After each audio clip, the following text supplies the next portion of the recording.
for coaching flag football. Thank you. Kenny was too. That's why he's in a suit. Yeah. Right. You want to know what the most embarrassing part is? The other team had a person who was actually running around, and I was just handing the ball to the kids and we destroyed them. I was like, what? You did this for him? Well, yeah, because I was like, I don't know what I'm doing. I gotta run. Kitty, I gotta talk to you about that second October. Absolutely. Because that's when the fans play. That's the one day they're playing French. I've been wondering about his patriotism. Yeah, I talked to Lindsay about it. Because the game already got shifted to that Wednesday. Cleveland won that marching band. There you go. All right, welcome to the September 18th, 2024 North Logan City Council meeting. We are expecting Joni imminently, and everyone else is here. It's good to have you guys. We will start by, adopting an agenda, first of all. Wait, nope, we're going to do our opening business.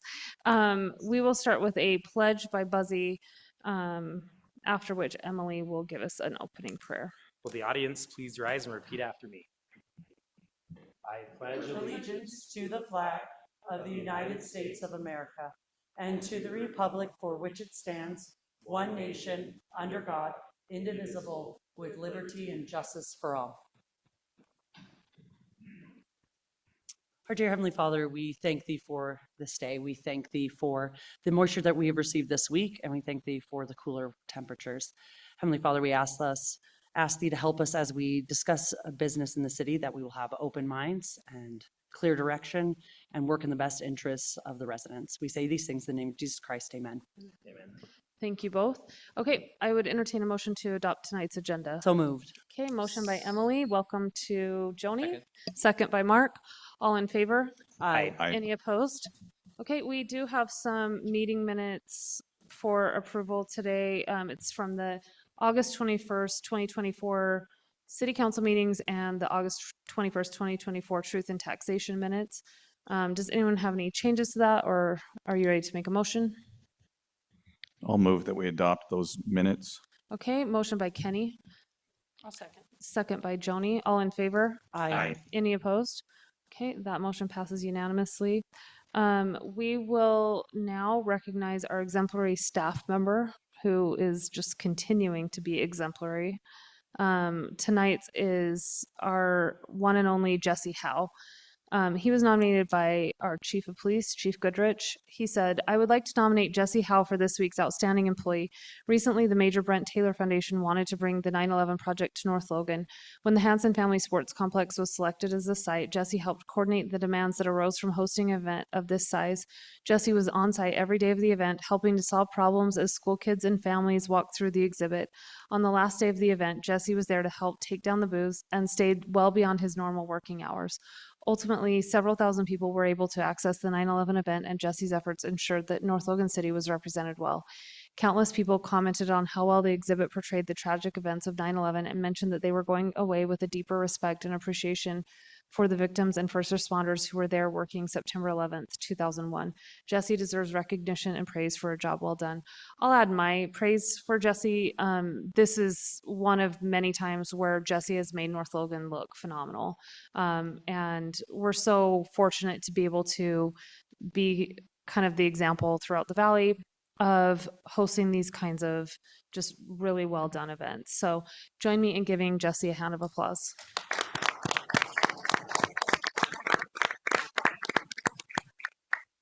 All right, let's jump to Alan. If you would go through follow-up and review of action items. Yes, thank you, Mayor. We'll talk about the Civic Center later on in this meeting. So I'll kind of jump down through several things.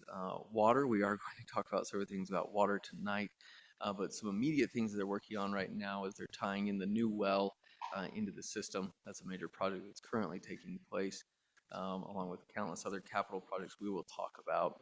Sewer, same type of situation. They're wrapping up the master plan.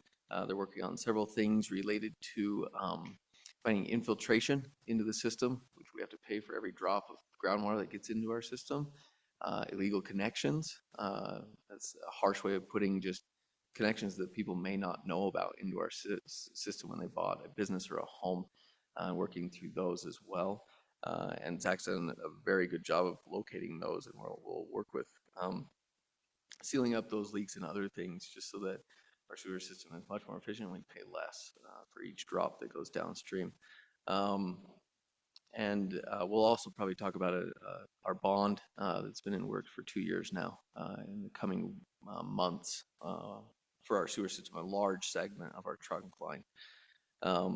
Streets, a lot of this, what they're doing right now, you've seen them out. They're wrapping up a lot of the striping and the marking throughout the city, painting essentially on all the roads now that all the surface treatments are done. Stormwater annual report, they're working on that, and then they'll work on changing a little portions of the actual ordinance regarding stormwater to bring it into compliance with a few updates from the state. So you'll see that in the next couple months. And Ryan's working on that from our stormwater department. Engineering 2850 North project has started. That's the road west of Main Street, south of Rush, south of the sock factory. We've spoken with both of them. It's exciting that this is going forward right now. And so hats off to engineering for working through that.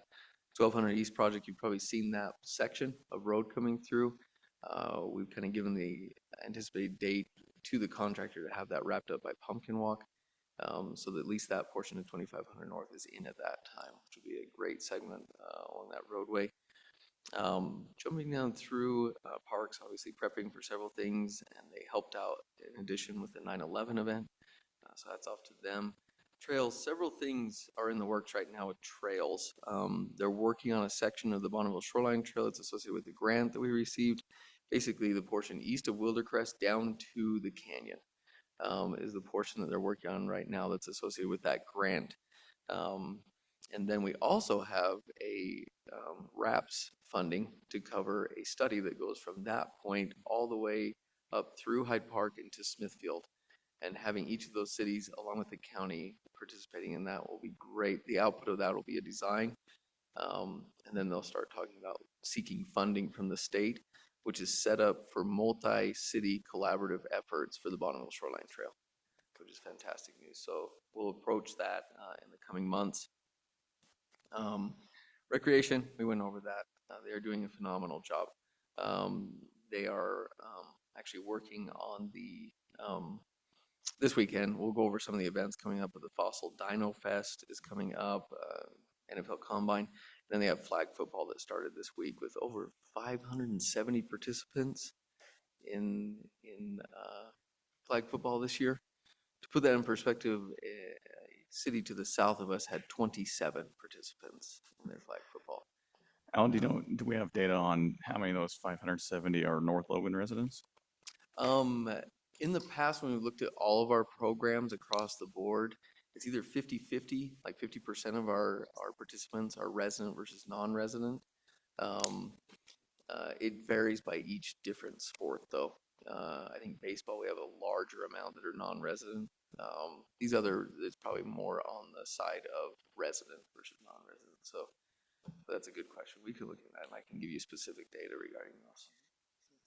Alan, maybe along with just the recreation theme, maybe you can give them an update on the feasibility study. Oh, yeah, sorry, Mayor. So the feasibility study, the Cache County Council has awarded $75,000 for a recreation center or centers feasibility study throughout the entire valley. And they've sent out a request for proposals. The proposals have come back and they're analyzing which firm they want to go with for that study. And it's narrowed down to 2 or 3 right now and probably 1 in the next week. And they'll select that entity, that firm to come in and conduct a study, multiple surveys and other things to gather public input regarding what a recreation center or centers would look like within the valley. And then that should take place for the next 6 months is the anticipated timeline, 6 to 8 months. Then they'll have that completed and then it'll give recommendations regarding governance, what the size should be, where they should be located, if we do recreation centers, how they could be funded, those types of things. So, thanks, Mayor. Jumping down through, just gonna skip down, community development, they're talking about several things, including secondary water ordinance. A subdivision, I believe, is on the next, proposal for tomorrow night that's south of Smiling H, just over here on Sixth East to discuss that, along with the secondary water and geologic hazard, which are several ordinances that have been in multiple discussions that will come before the city council after they're recommended from the planning commission. Economic development, obviously Rush is coming in along with McDonald's in the next, we should see their building plans in the next week or two. We hopefully. announced the McDonald's one far and wide. I think so. I've We been may hush want- hush forever. We may I want to wouldn't say wait city until they council's submit far their- and wide. We may want to wait Just until the they submit their plans. numbers right We're here. on the World Yeah. Wide Web. You're the one who said it, Alan. Yeah, wait, we'll get to that. Okay. We'll send out a notice. Sorry, human resources, we're going through a few changes just within the employee handbook and the interns are working on those. Recorder, thanks to Scott for putting together the end of year of last fiscal year and things for this upcoming fiscal year. And so we're going through each of those right now in preparation for that audit. It's Scott's favorite time of year. And then library, apparently they have 16 new programs just in September. I don't know how you could have any more, but there's 16 more. And so thanks to the library for putting together so many different programs taking place. It's very exemplary. And then a special thanks to the police and fire department. During the 9/11 event, we had 20 to 30,000. 20,000 minimum is what was estimated. That was what was counted. And then there's probably 10,000 more on top of that that attended that event or those 4 days at the Hanson Family Sports Complex. A very well done event. It took several different staff members, several different departments, but the police and fire departments were there nonstop. I think they gave out tens of thousands of stickers and information, education materials to residents. So just a fantastic event on every level. Everyone was begging for it to come back the next year, and I said, I don't know if we're that lucky. I think it's more like a once every 5 or 6 year event because it's so large, but they go to different counties throughout the state. But again, hats off to all the departments and thanks to each of them. Okay. Thanks, Alan. It was a super great event. Emily can witness to that personally. It was just phenomenal. Just so well done. Yeah. Could not speak more highly. They did tell me they were going to try to do it in Salt Lake at the Salt Palace next year. Oh, I really? don't know if that's going to happen or not, but that's what they said. I did see the mayor of South Jordan up here. And Yeah. then I heard that there were rumblings that it might be in South Jordan as well. Oh, okay. So regardless, it'll probably be in Salt Lake County somewhere this next year. Okay. All right. Thank you. Let's move on to our action items. We will start with a public hearing to receive input from the public with respect to the issuance of revenue bonds and the potential economic impact that the project for which the bonds pay all or part of the cost will have on the private sector pursuant to section 11-14-318 of the Utah Code annotated 1953 as amended. It is not expected that the issuer's water rates will increase in order to pay for the project. Once the public hearing has occurred, the City Council may consider authorizing the issuance of bonds from the Division of Drinking Water.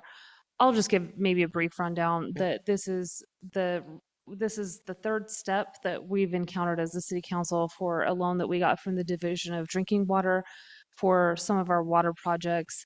As you'll note in the description, we had to demonstrate, North Logan had to demonstrate that we would be able to pay for this bond with existing water rates. So I know that was something that was brought up that, are we just going to quickly raise our rates to pay for this bond? And we had to actively demonstrate that that wasn't true, or that wasn't the case. Alan, do you want to add to that? And then Alex, we can give you time if you want to speak to this. I think you covered the gist of it, but yes, Alex is the expert here, and he's probably the one if the mayor is okay with that, and if Alex is okay to maybe even give another brief overview regarding this item.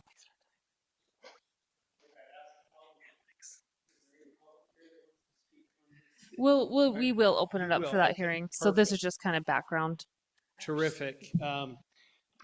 I'm Alex Buxton with Zions Bank Public Finance. Great to be with you guys again tonight. I was here about a month ago when we adopted the parameters resolution for this issue. And as the mayor's pointed out, the city has been able to secure a $8,030,000 loan from the Division of Drinking Water with a 2.25% interest rate, significantly lower than what the market interest rates would be. Although, some of you probably saw today that the Fed did cut interest rates by 50 basis points. But even if the city were to go out and try to get a regular market type interest rate on their bond, it would be significantly higher than that 2.25. So an excellent interest rate. We also adopted a parameters of 35 years, and the plan is for the city to pay it off over 30 years. And so, as the mayor mentioned, again, this is just the next step in moving along the bonding process with this public hearing.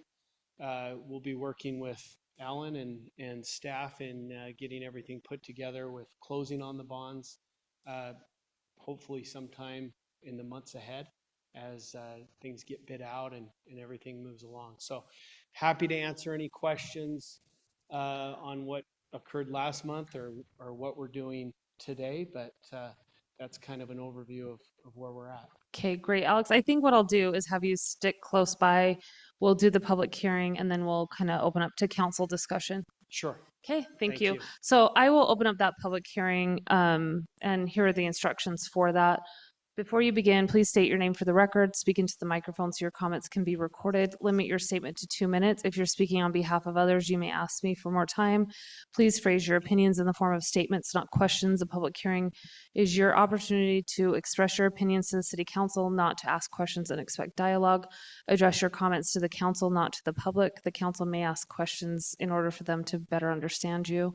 In the future, note that you may meet with city council members or appropriate city staff members before the public hearing where dialogue can take place. You may provide a written statement and read it or summarize it with the 2-minute limit. You may provide a copy of the written statement to the city recorder, who will make copies for the city council, and that statement will become part of the public record. However, that statement will not be included in the minutes of the meeting. So with that, I will open up the public hearing on this issue. Seeing no comments, I will close the public hearing and open up to the council if there are any other questions for Alex or anyone else. Okay, Doesn't seem like there's anything new since we spoke about it last. Right. Then I would entertain a motion on this. I'll make a motion. I motion that we approve the resolution to issue the revenue bonds. Does that sound right? Okay. Alex, yeah, Sorry. make sure yeah. So the parameters resolution was adopted last Yes, month. okay. So really, there's no action really item Oh. today for the public hearing. It's just a matter of Oh, holding the public hearing. So we're and not closing. needing to take action. You're not needing to Okay. take any action. You Okay. did that last month, and so you can close your public hearing. Hopefully we'll see you again, right? So- I hope Never so. mind, I We will not be did- making a and I- motion. But Alex, we did authorize issuance last month. No, is I that thought the we did verbiage? the parameters. So what you adopted last month was just the parameters resolution. So to be clear, that doesn't bind the city to issue the bond. What it does do is it called for the public hearing, which you're holding right now, and it allowed us to move ahead in anticipation of closing the bond, assuming everything fits within the parameters that we adopted, which was the 9 million in I par see. amount, Okay. Okay, 35 years, so we'll see this one more time. the 2.25% rate and the 2% discount. These bonds, when you issue them through the state, are always sold at par, meaning there's no discount or premium. We don't probably need to get into the nuances of that. But now that resolution last month also provided a delegating officer, which is the city manager. And in the case that the city manager is unable to fulfill that, it would go to the mayor. And so as long as we fit within the parameters that were adopted, Alan has the authority as the city manager to move ahead and close on the bond issue, which is nice because it doesn't require us to come back with another resolution. Okay. So just that one resolution, as long as we fit within the parameters, Alan has the authority to move towards closing the bonds when we're ready to do that. Mayor, did you hear that I'm in charge? Yeah, I actually did not hear that at all. can we, So that'd need to be explicit. don't remember that, but Unless you disappear. Okay. Here in 30, Okay. 30 years. Well, thank you. Thank you for walking through that with us. We appreciate your help with it. Okay. I'm always happy to come up if you want to invite me up, and I do have some bridge mix, so. Oh, Buzzy make was about to sure- kick I'll you make out sure if you everybody come up gets empty-handed. some of that. That's right. Okay. Thank you so much. thanks, Alex. Okay. We'll move on then to the second action item, which is a proclamation from the Little Lambs Foundation related to the recognition of National Diaper Week.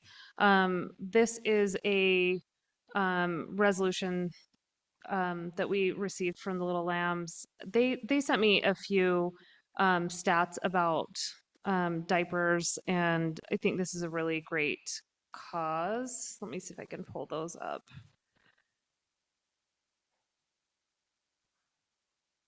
They just had some good kind of background for this. 141,000 people in Utah are under the age of 3, 11 million in the United States.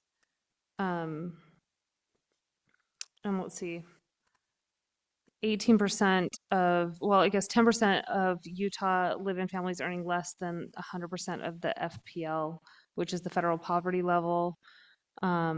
Anyway, I can pass this along to council, but this is obviously a need that affects our most vulnerable population. So we wanted to support Little Lambs in this proclamation. I will read that and then ask for the council's input. Whereas diaper need, the condition of not being able to afford a sufficient supply of clean diapers to keep babies and toddlers clean, dry, and healthy can adversely affect the health and well-being of children and their families. And whereas national surveys and research studies report that nearly 1 in 2 families struggle with diaper need, and 48% of families delay changing a diaper to extend the available supply.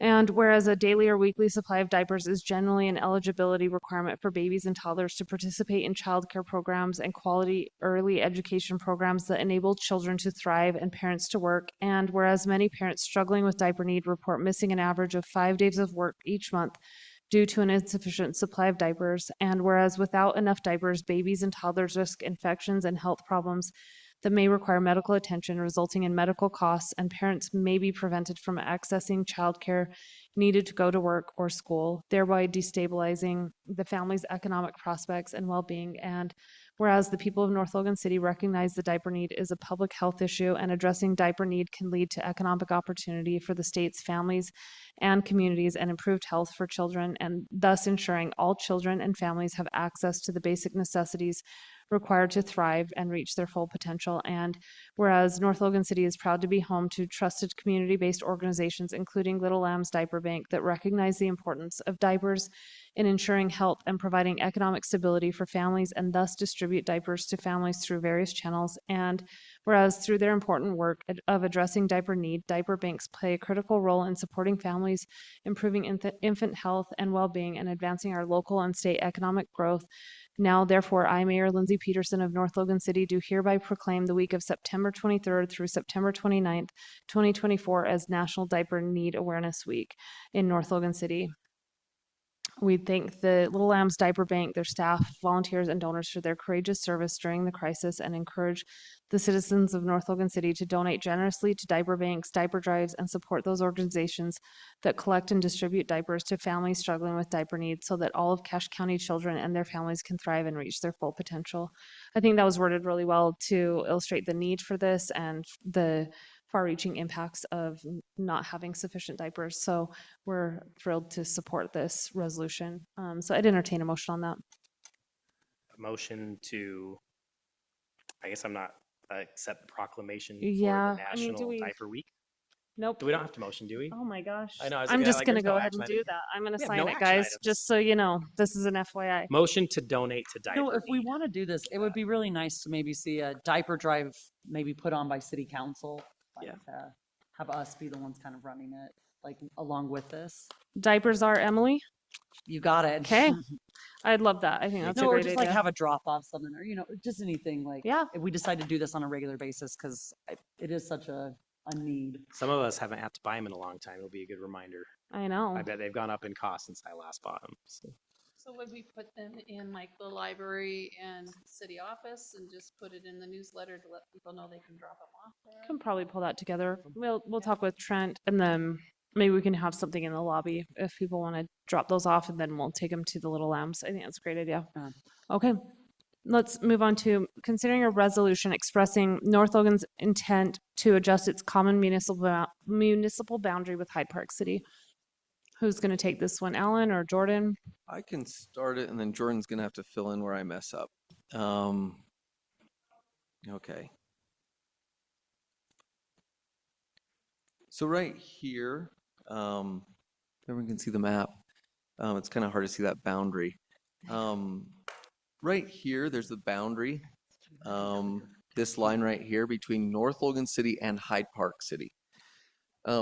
There is a 30-year-old agreement. It was last updated in 2003 that defines where the boundary between North Logan and Hyde Park will be eventually.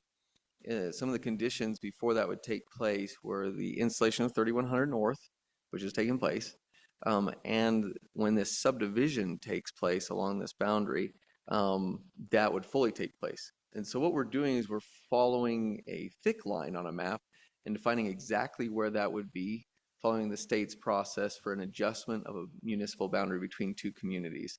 This has been in place since the subdivision started, so the developer was fully aware of what would take place during this. And it's really tough, I mean, going through the process with two communities. But they went through the full process with North Logan with kind of conditions that Hyde Park would approve throughout the process, knowing that the north half would be in Hyde Park. And so we've worked with Hyde Park from the beginning of this process, and we've also worked with them on where the boundary, the exact boundary would be, the survey boundary. So that's what the plat, let's see. That's what this plat entails here. So it shows exactly where that boundary will be going forward. You see how it kind of splits it. So all of 3100 North, west of that intersection will be in Hyde Park, and then going north is kind of splitting the road. And a portion will be 12th East will be in Hyde Park, a portion will be in North Logan City. And so that's kind of the agreed upon boundary as they go north. And so it's just an adjustment of that boundary per the agreement that we've had for 30 years, essentially. Do we have a militia in the event that this becomes a war? Just kidding. We already arm wrestled enough. This is the truth at the end of it.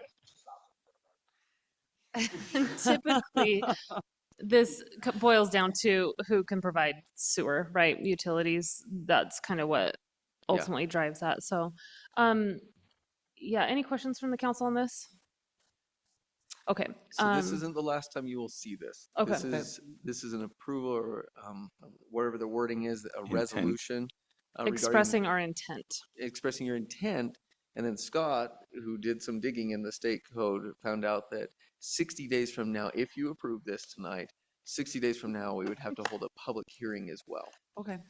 So anticipate that in November, seeing a public, if you approve it tonight. And Hyde Park's doing this in If I parallel. remember correctly, though. Correct. I'm sorry. Oh, sorry. We both talked at the same time. I'd listen to him too. The developer is fully aware of it. I mean, I can't really see, like, this just feels sort of like the nicest way to do this, I guess. Yeah, it's kind of just following the process and Perfect. checking a box. And luckily, the developer is the only one that would have question marks at this point. But he's been kept fully in the loop, was and gonna he's say he's been participated in the doing plat as well. Okay, well, I'm ready to make wait. Am I actually approving something at this time? Yes. Taking a Okay. motion. to This is our approve a first one. I resolution. just feel like every motion has been a little bit like, you actually need to do that. Okay, I would like to make a motion to approve the resolution expressing the intent to adjust the municipal boundary between North Logan and Hyde Park City as dictated in the documentation. Okay, thanks, Emily. I will second. Motion by Emily, second by Buzzy. All in favor? Aye. Any opposed? Okay. We'll move on to considering a resolution authorizing the execution and delivery of municipal lease purchase agreement with respect to the acquisition, financing, and leasing of certain equipment for the public benefit within the North Park Police Department. Thank you. This resolution is one that's been a long time coming. We've been working on it for months in the Police Commission now, and we've had a lot of review with it between North Logan City Legal Counsel as well as Hyde Park City Council on that. To give a little background again on this, when I first came in as chief, the police department was acquiring their patrol vehicles through a company called Bancor, and because of several problems and issues that arose there that we saw happening there, we decided to start looking elsewhere to acquire our patrol vehicles. We found a company called Unified Fleet Services. They have been fantastic to work with, and as we've done that, we had to maintain a letter of resolution through Bancor because of the existing leases that we had, and we had to approve and sign a new resolution with Unified Fleet as we purchased our patrol vehicles and replaced those. We have 4 of the new Tahoes. What this resolution does is officially supersedes all the others that have on that, combines it into one. We're wanting to move completely away from Bancor and have Unified take over and purchase our remaining fleet and convert those into the leases with them on that. And so as this process has happened in the last several months, we've revised the wording on it to make sure that the cities weren't a double guarantor on it and tried to make that as simple as possible. And it allows us to continue to purchase the vehicles that we need on there. That's the short. That's very good. What is that cost savings by making that switch? Or is it just that we're getting more reliable service? All of the above. Okay. That's the short of it. It's more efficient for us this way. It's more transparent is the main thing on that. We've had a lot of communication that hasn't come back that we've requested on the vehicles through Bancor.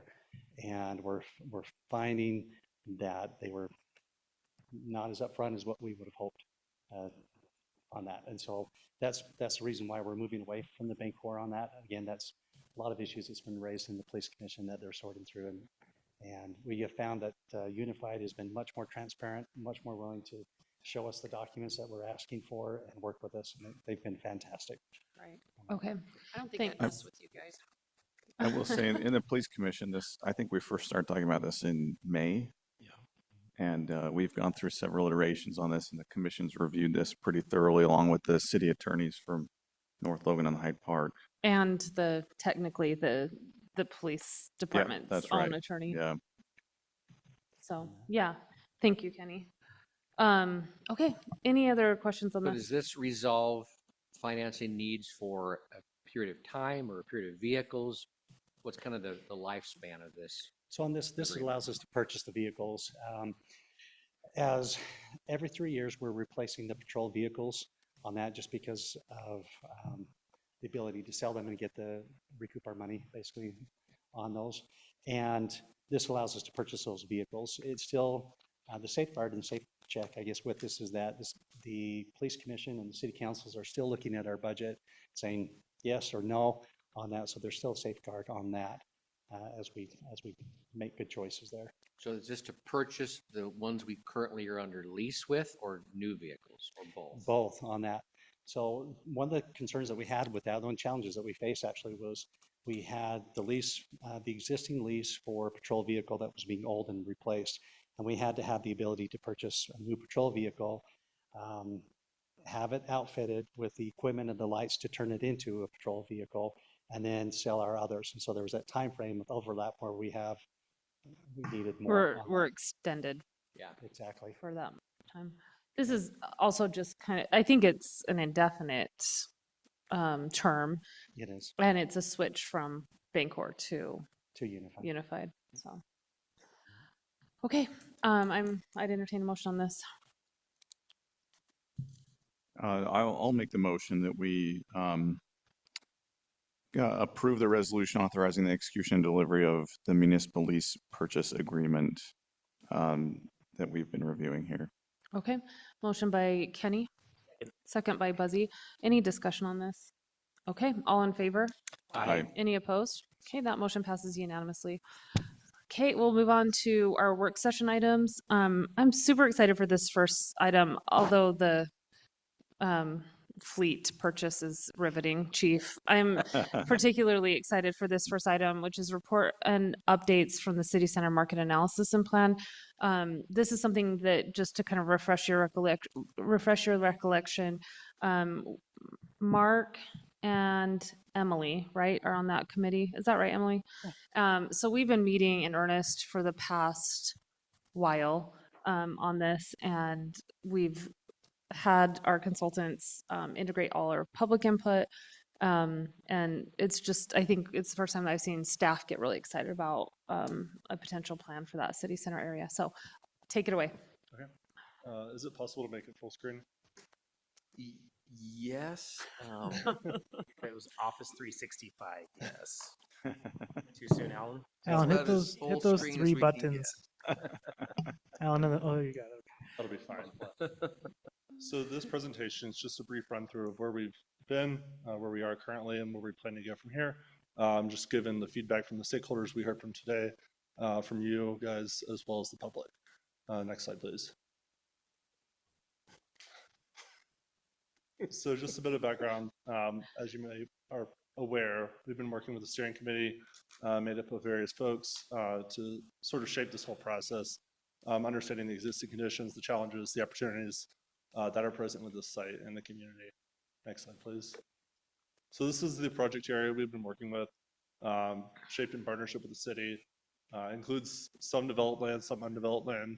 We're really principally focused on the land that is undeveloped, identifying opportunities to integrate it with the existing development, but all informed by the property owners and their wishes. Next slide, please. So we kicked off this process with the scenario planning tile game, is what we call it. Just a very high level initial concept of where various land uses might be located throughout the site.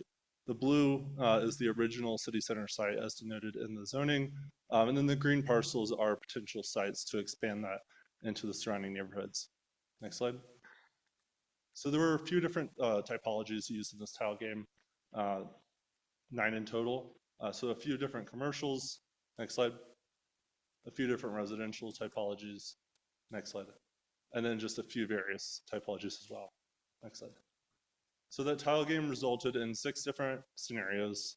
Some key themes included commercial along the arterials, principally the north and south arterials, and then a tapered residential from the northeast, increasing its density as you approach the southwest.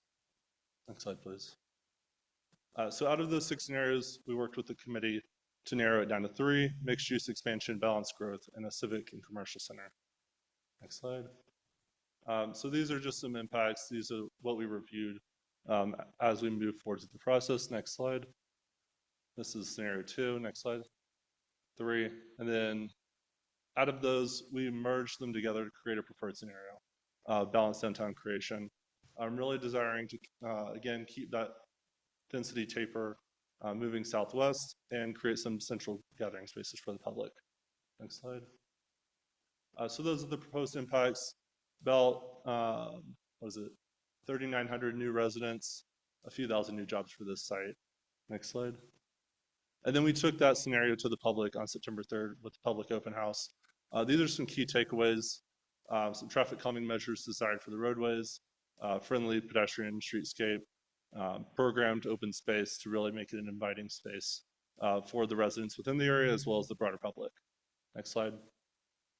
Regarding residential anchor and mixed use development, the big takeaway here is that high quality design was paramount, as well as considering the neighborhoods that were to the north and to the east, making sure that it wasn't a stark contrast in the density between those single family detached homes and some of the density that was proposed on the site. Next slide. And then so after meeting with the committee, we took it back to the drawing board and created a little bit more concrete scenario. Still very conceptual, still very in flux, and we're looking for feedback. We heard some from the stakeholders today, that is the property owners, but this is the general layout of the uses on the site, heavy on the mixed use, some residential, some commercial in the core. We'll also be fleshing out the uses that are on the periphery once we get those boundaries tightened up. Next slide. Some key elements of the open space include a central gathering space for the public, really tying the core together. as well as some smaller pocket parks along this central pedestrian mall, chicane, whatever you want to call it. And then some also ideas for a gateway park, drawing people from the southwestern end of the site into the heart of the area. Also features tree-lined streets, street-lined tree, yeah. Sorry. I think you had it mouthful. right the first time. Yeah, and then just pedestrian amenities throughout as well. Next slide, please. For the streetscapes and roadways, there is that pedestrian mall. We're debating whether that'll be limited vehicle access, no vehicle access. That'll be a feature that we'll decide in the coming weeks. Side streets that run east-west to provide access to those businesses and residences, and gateway signage for vehicles and pedestrians throughout the site. So that's the general gist of where we are right now. We'll be making it a little bit more concrete in the coming weeks. We'll have a steering committee meeting either next week or the week after to kind of review this and move forward with the details. Yeah, so this is meant to be kind of just informative to tell you where we are on this. Hopefully you guys have also caught the vision of this. Maybe just a few things that I thought were helpful, and thank you, Nathan, for all your hard work on this. But this particular style of the buildings proposed was something that was uniformly liked in the public comment period, and I think it's unique. I think it's timeless. So I loved that. You know, there's a lot of work ahead as far as, you know, there are a lot of property interests in this area. So there, but I think I think we're hitting that goal of having a long-term vision and doing this really deliberately. So anyway, any questions from people who haven't been immersed in this? I have just a couple. So it looks like based on this slide that we're on right now, we've narrowed the city center down to that area between 2nd East and 4th East, and then 18th North and 22nd or 25th North, sorry, or no, 22nd North. That's right. Is that right? So this is the core of it. There are other areas, as denoted on the original slides. There are some peripheral sites that'll be, it won't be quite as dense as this site. It'll kind of taper out to the existing residential. And there will be some commercial along Wolfpack Way as well. And then we met with the property owners of the northwest sites today. And we're detailing that out as to what that might look like.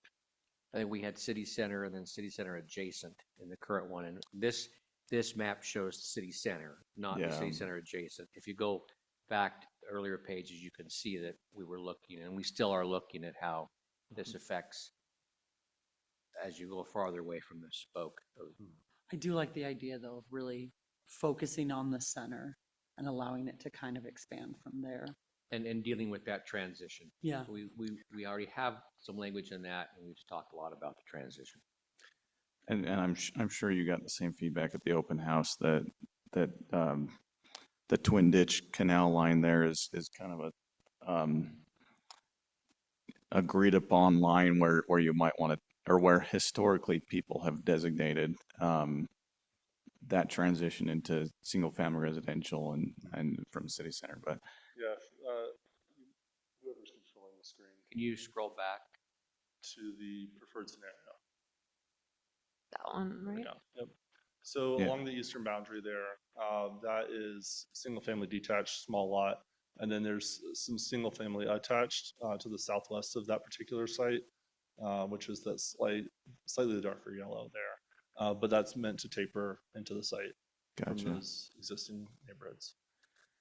So you've been in discussion with the property owners of that city center area right now. Correct. How do you envision taking a concept like this? And I don't think that this would happen with the current property owners there. So how does that transition from a concept to reality?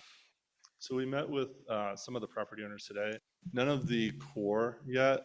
We're still working with trying to get a contact for the hospital. And I think there were two others that we identified that we're trying to reach out to, and we'll make contact with them. But the goal is to get them all on board, identifying things that are mutually beneficial for them and for the city to move forward under common agreement. And if they choose not to be a part of that, that bridge can be crossed. We'll work with the steering committee on that, how to approach that. But so far, the property owners that we have met with are generally receptive to it. I'll be curious to see on the city center block itself, the pedestrian access or road access that's going to be debated there. Just kind of thinking towards the gateway in Salt Lake or Center Street in Logan. And I don't necessarily have a personal preference, 'cause I can see drawbacks and benefits to both, but we haven't like really solicited a lot of feedback on that yet. I assume that's pretty specific. Are you referring to chicane? Yeah, is that what it worked? The- That the that winding kind of road. Yeah. wavy Yeah. path. Yeah. That is a relatively recent development Okay. or addition to the plan. So Gotcha. that'll go back out to the public at some point. You're saying this is just concept? I'm This just is the- kidding. This is joke. And I think like we talked briefly about this today, Buzzy, but I think overarching, I think everyone agrees that that's going to be primarily pedestrian. Then it just becomes, how do you allow enough access that it doesn't die on the vine, and then how do you protect pedestrians as well? I think we've kind of said, regardless, the east-west corridors would be vehicular. And then the question is just kind of what that north-south one would be. Regardless, it's never going to be a pass-through, like you're never going to take that as a shortcut. It'd be like 5 miles an hour with Right. the landscape. Yep. And I think it's a great addition. It's needed. From my looking at this, I'm thinking that looks really good.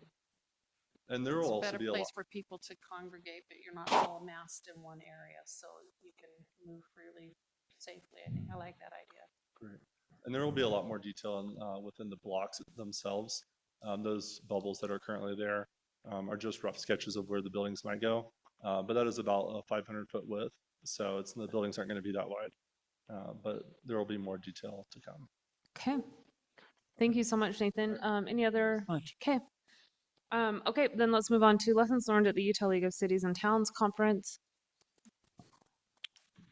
Can I just say, as the person who didn't go, these are some really great things. Thank you I guys all agree. for writing all your thoughts down. Like, I was like, wow, I'm regretted missing it, but I'm extra glad that you guys took so much from it. So thank Yeah, you. let's actually flip it a little bit. I'll let Mark go first. Wait, I Mark, wasn't did there, you? so it'd be quick. Sorry to point that out. Mark, any standouts? No, let's do Kenny. Okay. Because I thought yours were really great, Kenny. Well, so my first several, I went to one of the workshops on where the city attorney from Sandy City got up and gave several case studies of public hearings that maybe went off the rails a little bit and talked about, what's protected speech in a public hearing and what's not and what can be done, what kind of policies can be put in place, which was really, really interesting to me. So, I'm an engineer, not a lawyer, so all that legal stuff's pretty fascinating, but. You can just reboot on your end. Okay, so just as I was in that, the first three items I had here were actually, just from that. I don't know when the last time was that we reviewed our public comment policy, but it's probably something that we should be reviewing regularly. Publish it, make it available online, have printed copies at the door with the agenda so that as people come in and pick up the agenda, they've got a copy of the public comment policy so that everyone's on the same page as far as what's allowed and not allowed in a public hearing. They did talk about apparently some municipalities that had the 2-minute speaking limit that has been contested in court and found to be insufficient time to articulate a complete thought. But they said 3 minutes is a good, that's been totally defensible in court. So something to consider. This whole idea of time banking where you can say, all right, I'm going to take my 2 minutes and then the other 10 people in the back of the room that I'm going to be speaking for. Apparently that's shaky legal ground, and they recommended considering disallowing something like that. And then they also, in some municipalities, apparently public hearings get commandeered by activists that come in that aren't even anywhere near, that don't live anywhere near that municipality, but they want to come in and take over the agenda. And so they mentioned you can possibly actually have like a comment card or where people who plan to speak as part of a public hearing will fill out a card including their address so you can verify that they actually live in a municipality here. Kenny, I think like I went to this same presentation last year, and I think that becomes a real big problem. Like Salt Lake, I know Salt Lake County, I believe, talked about how they would have like 3 hours of their meeting in that general public comment period. And I think that's where you kind of run into those issues, is where you have people coming speaking about the Israeli Hamas conflict and Yes, things yeah, like that. that's So right. I think by not having like that general comment period, you can kind of keep it to the topic that's at hand. But Yeah. I think it's a point well taken. Yeah. I think, my point number 5 was we should be proactive about this because what I came to realize was it's probably not a question of if, but when some public hearing might go in a direction we do not anticipate. So it would probably be good to Are you lay No, some I mean, groundwork we right were now. in that same one, the public hearing about accessory dwelling units, and I thought that one kind of went off the rails Yeah, a little bit. yeah. And I think the 3 minutes, I think that's a really great idea. Especially because I do feel like there might be some people who would be contentious enough to start fighting us on that. And if we can stand really solidly with like courts behind us with 3 minutes, I'm okay giving them an extra. 3 minutes, no banking, right? like that, 3 Yeah, minutes, with no no banking. banking. I Exactly, think that those are great rules. yeah, Banking is where we have had a problem, actually. Banking is rough. Historically, Yeah. yeah. Interesting. And then my last comment there was Governor Cox spoke. I'm a big fan of the guy, but I was disappointed in the speech that he gave there. I'll just say that. He feels like we can just build our way out of the housing crisis in Utah, and I think it's more complex a problem than he's Well, and it was directly in the face of the now president of ULCT saying like, look, we have all these entitled lots and it's not moving the needle of affordability. Like, and he was just kind of like, I echo your sentiments exactly, Kenny. It was really frustrating to kind of have that fall on deaf ears. Okay. Anything else, Kenny, to add to that? Okay, Joni, do you want to do yours?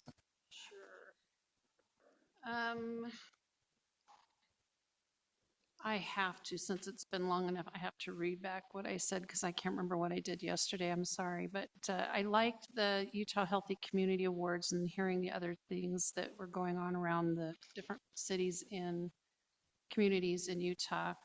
Tooele was one of them that was selected this year. They did a ninja course, which I feel like after seeing some of the courses that are out there right now, the teenagers benefit from this because there's really not, you have little playgrounds and some fields where they can kick a ball around, but these ninja courses are really fun. And so I thought that was kind of an interesting thing to see. And they did also offer fruit trees to have residents plant. I'm a little nervous about that because like, where are you putting them? And we're going to have fruit all over. But I think in certain places it might be nice, to add some of those things around the community. Kaysville focused on mental health, and they have an employee mental health service with in-house therapists for first responders.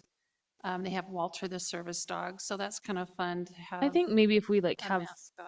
Alan have the service dog, the city service dog in his office, and then people can just come in at will to Alan pet looks it. like I he make that needs a resolution. service dog. Look at that Who has face. the biggest office though? Is it him or you? We got a second? Oh, Fine, you can ouch. use mine. Didn't we But get a Alan's gonna have to recertification man for that. Healthy Utah though? We did. We got it Was that last in April? spring. I Yeah. was gonna So- say. Oh, no, that was a renewal.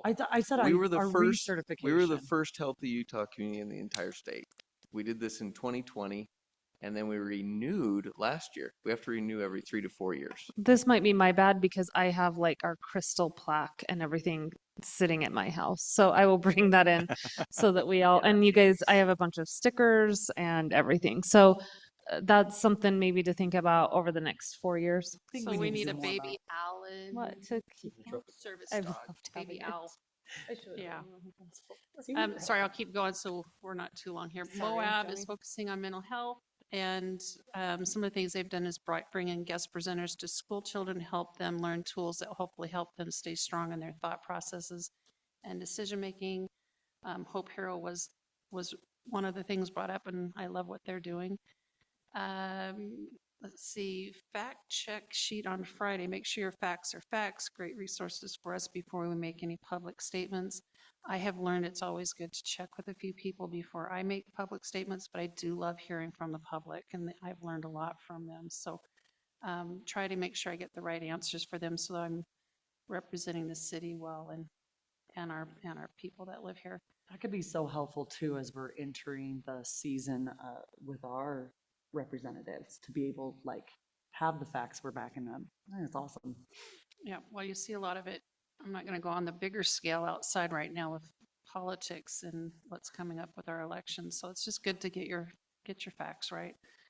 And take the time, because if you can listen to other people, you may not get the right information, and then you could share things that could be damaging. So good. That was really good to learn. AI, I am now using ChatGPT first time. How's it It's going? my new best friend, but you have to be careful. So what you put in, you have to make sure it's good information, because you can get bad out if you're not careful. So what we put in, they're saying is super important, that be careful with the information we put in, because if you put junk in, junk will come back out. So I thought that was great. We are learning, like AI is coming big. So So when they talk about putting in, you're talking about the prompts we give to a large language model like ChatGPT, yep, because it's already been trained on the whole internet. exactly. So we're not really putting anything in, we're just prompting. Is We're that, that's what they prompting, mean yep, by? yep. Okay. Look gotcha. up Debunk Bot when you go home tonight. What's that? Debunk Bot. Have you seen that one? No, I'm I was not. messing around with that one tonight. Yeah.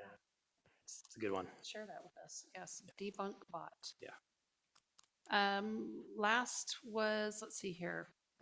The other thing I just to say, like the ChatGPT is based on information that's 2021. So I thought that was really interesting that that's how they train ChatGPT. So anything prior to that is not, it's relatively new information, which can be good or bad.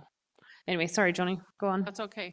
I use it. I like it for my business. I can go in and gather as much information as I need to, and then take that information and simplify it so that I have a tendency to go on a lot. So it's good for me. I can narrow down my focus. So I like it, and I think it's good to learn it, but to be also cautious with it. Mayor Ramsey, who I adore, South Jordan, they have some really fun things that have happened in their community with the type of development. They did have a lot more land, so they could offer a variety of things. I think we can here as well, but I like that there's land for those who still want a little bit more room. But then you have for seniors and for starters, but they're all kind of mixed a little bit together, so everybody feels a little bit of the community, and it's this gradual zoning. So I like that they offer a multiple arrangement for different people in different stages of life, and I commend them. I think they're doing some really fun things. They are also working on their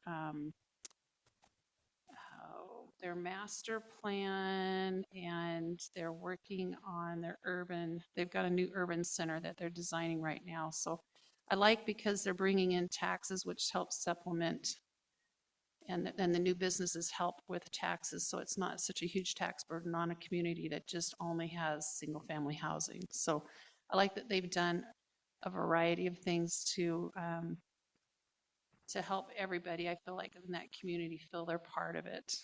And the businesses are great too. So we're doing a great job as well, but I do like watching them and kind of the new things that they've been doing.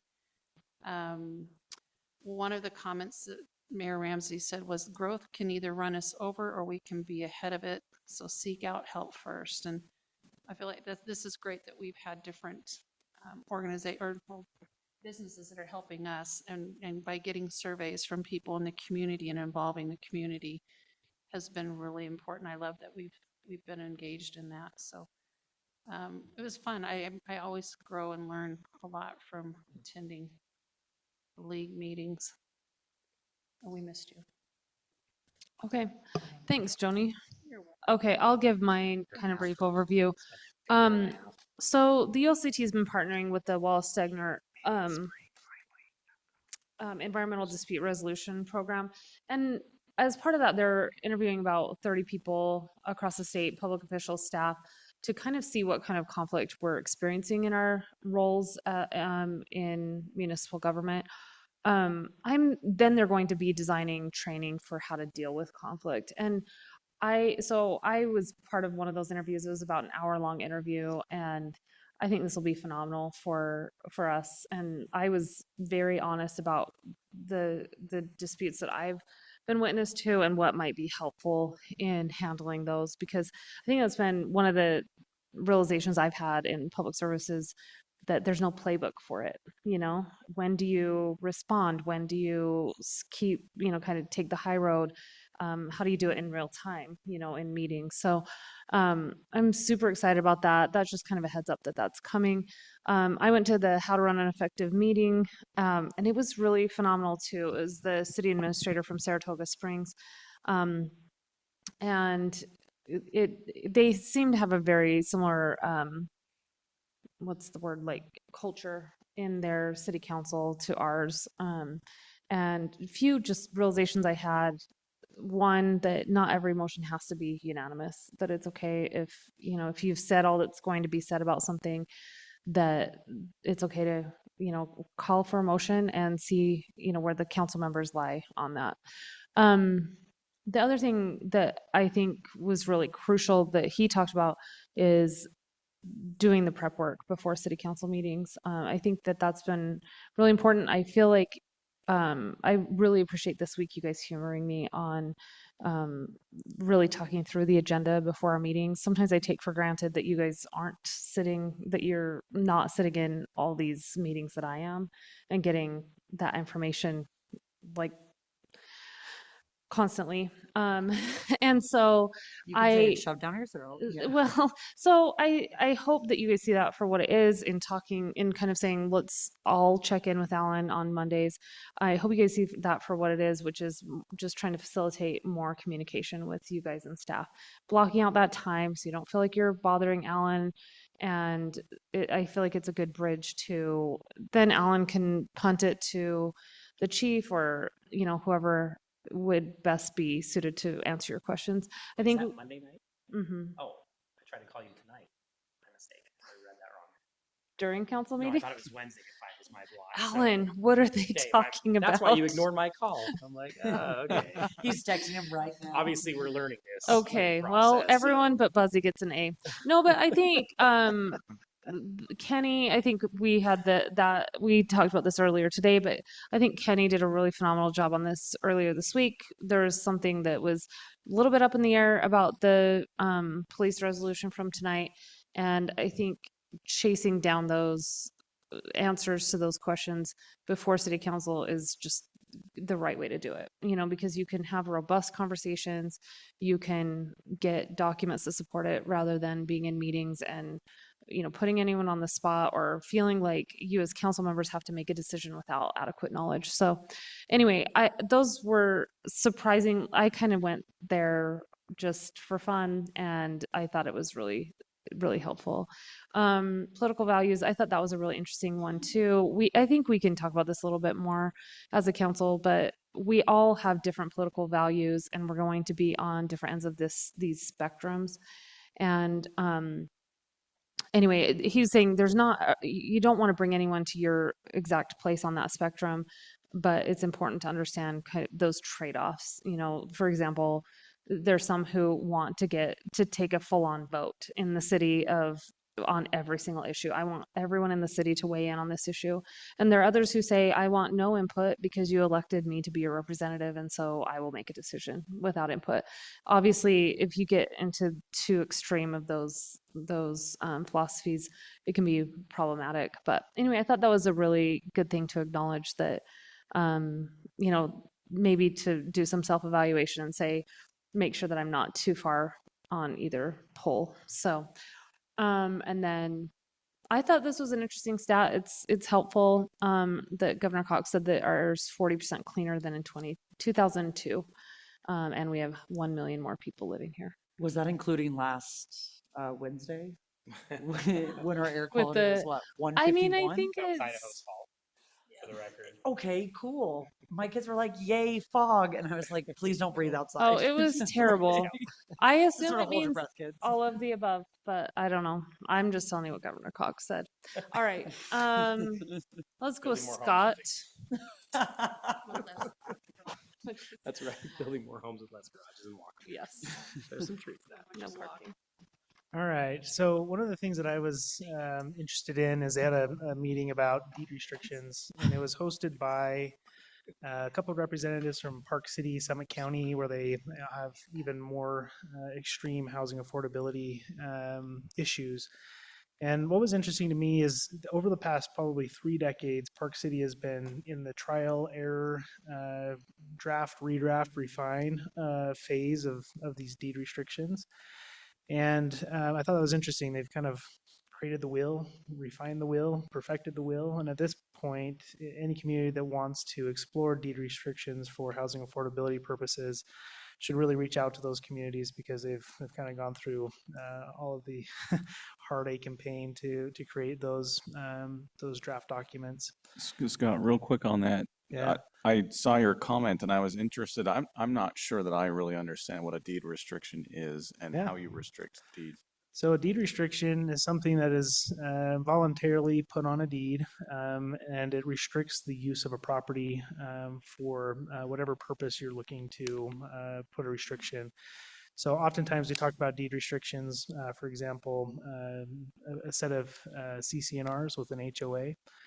Everybody in the neighborhood agrees to those community rules that are established when the subdivision is created, whether that's you have to have a certain amount of rock on the front of your home, or you have to have a certain architectural elevation, or there's any number of things that a developer can put on a development to restrict use or look or some of these community rules. But they're established at the time that property is developed, and then they dictate how long these rules are in place. It could be temporarily, it could be in perpetuity. But for example, for affordable housing purposes, sometimes there's a desire to limit the amount of growth that a property can appreciate over time. So for example, if we're successful in having some sort of a deed restriction on a housing unit for affordability purposes, usually a deed restriction will say it cannot appreciate more than 3% per year when it resells.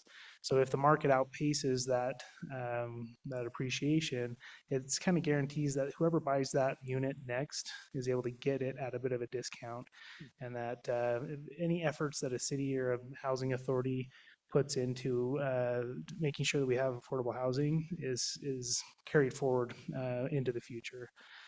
Park City, for example, a lot of their deed restrictions have a 20-year term on them. So if they're established as an affordable unit, they're guaranteed to remain affordable for 20 years. Sometimes they're longer than that. But there's also things that you can put in as a deed restriction as far as like owner occupancy, which is something that piques my interest because through our general plan process, a lot of public comment has said, we would really prefer to have owner occupancy, especially if we're going to go to different housing product types that may have smaller footprints or they may be attached housing product. Let's try our best to have owner occupancy. We have that pride in ownership, and we have people maintaining their property, and that we don't have as much transient nature in some of these neighborhoods.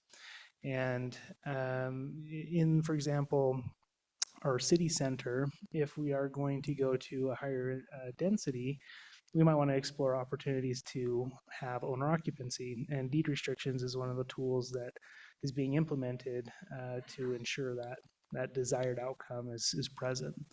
Right now, deed restrictions throughout the state are usually held either by a municipality or by a housing authority, and they are the ones who are established to ensure the deed restriction is being enforced, it's being monitored, and when a property comes up for sale, for example, that the restrictions are applied to the next owner, and it kind of has that long-term desired effect.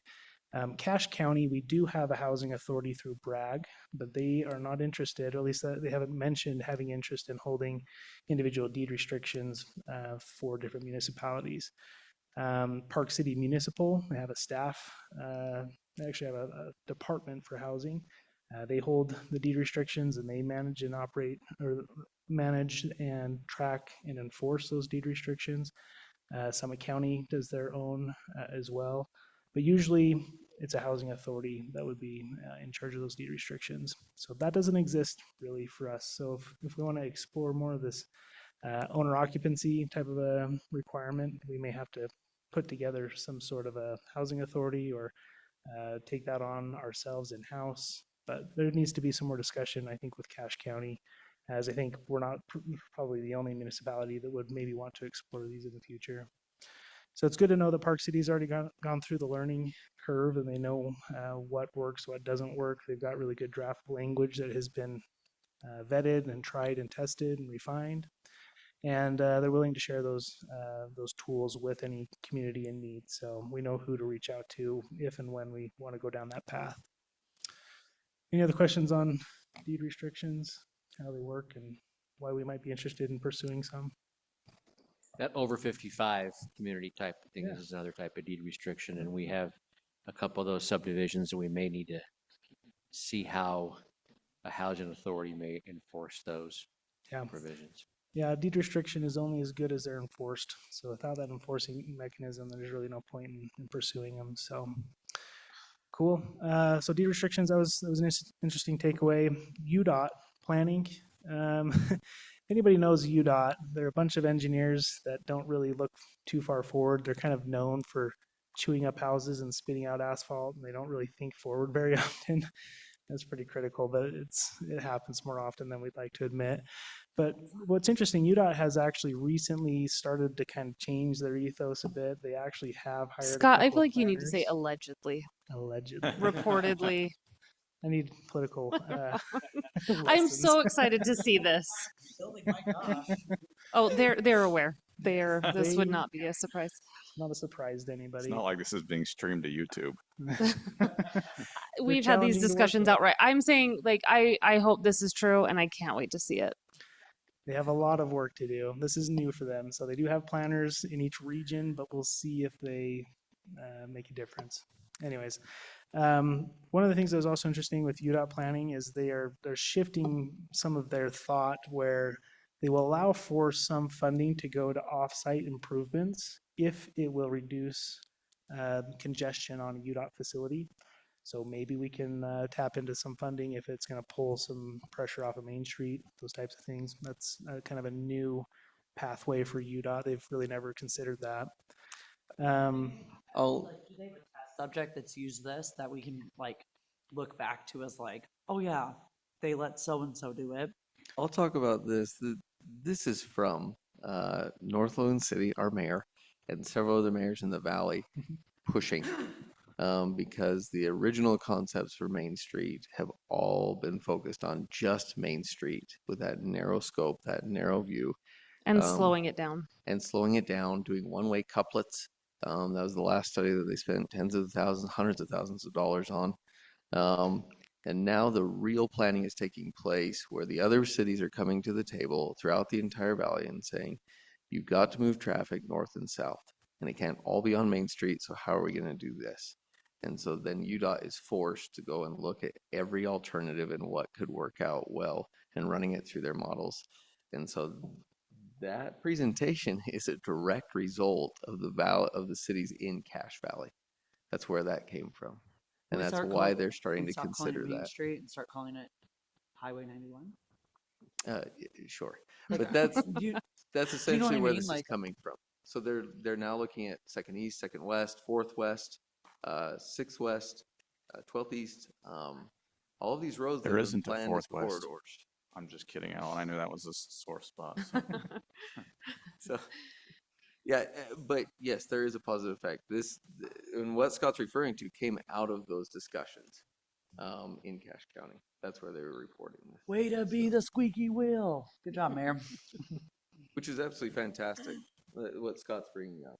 Being able to use those funds to actually alleviate congestion, increase safety. I mean, those are fantastic results. Yeah, it just doesn't make sense to consider that myopically, right? Like to say we're just going to look at what we can do. It just makes a ton of sense to say, look, we've got to consider this holistically, and what what other routes people use. So, Yeah, so you can kind of see UDOT starting to change their ethos. They're thinking outside the box a little bit more. They're using more, abstract thought instead of binary robotic thinking. Okay, artificial intelligence, we've kind of touched on this already, but one of the takeaways I had on artificial intelligence is that you need to be careful with, sometimes there may be sensitive information that would get copy and pasted in to, an artificial intelligence bot. Though you need to make sure, you don't want to be pushing sensitive information into one of these models, and that once it's in the model, you can't pull it back out. So, there's things that organizations have in their databases that shouldn't just be plunked into AI models. You need to kind of vet through what goes in and what is coming out.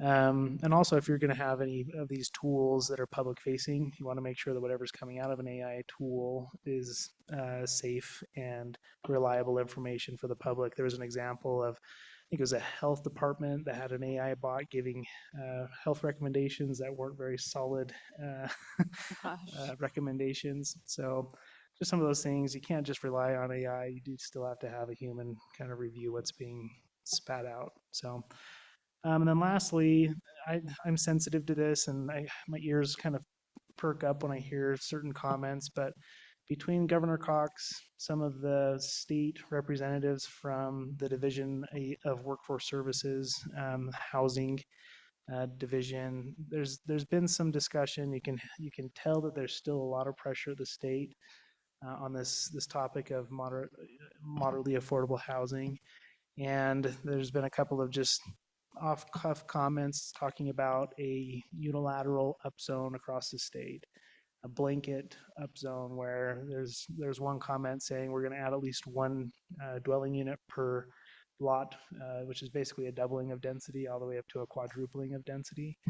And who knows just how serious those off-cuff comments are, but it does kind of allow you to see into what some of those discussions are continuing to hold. And I wouldn't be surprised if this next legislative session we see more pressure trickling down from the state. So The hardest thing that I have with that comment, truly, is this: we haven't even seen the full effects of the last legislation. Can we literally just take a break and see what you've already done and the messes you've already created?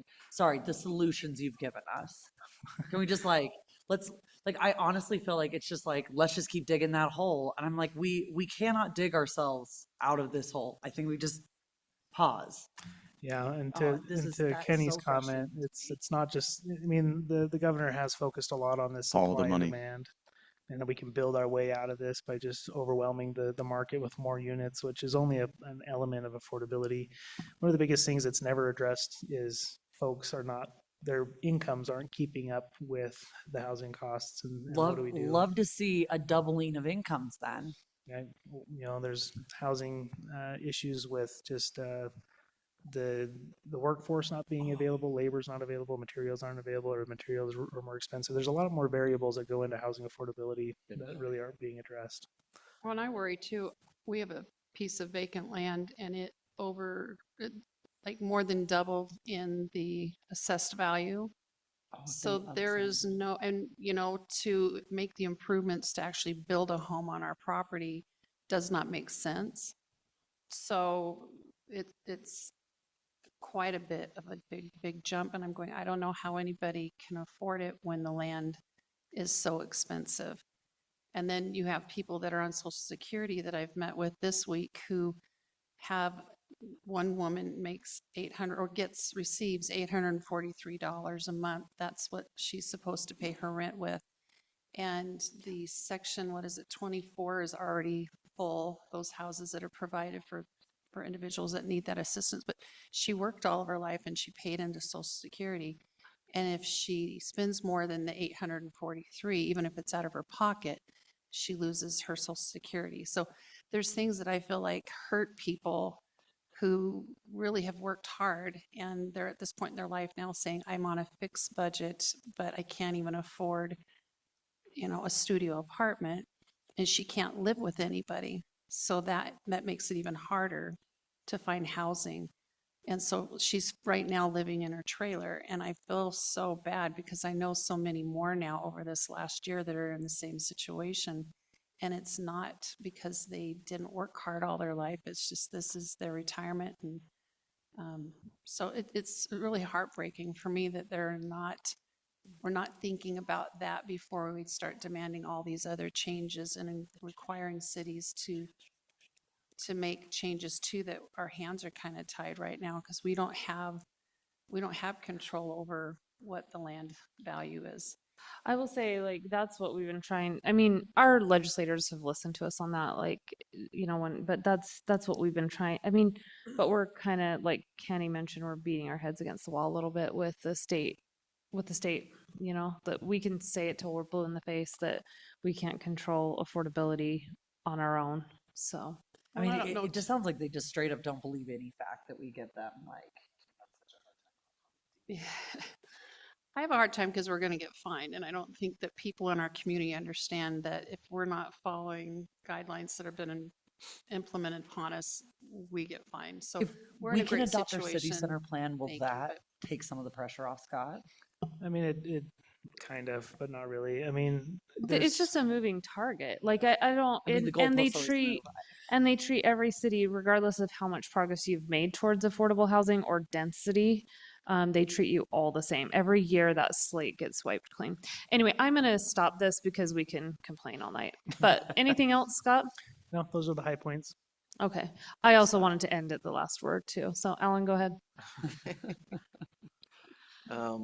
I won't go over AI a lot. I just, after they gave presentations on it, I think there is use, or it says there's a lot of valuable use for that. It can save a lot of time, effort on several different things, putting together flyers, writing ordinances, going over budget summaries or summarizing certain documents. It's a fantastic tool, but you need a platform that has several protections in place.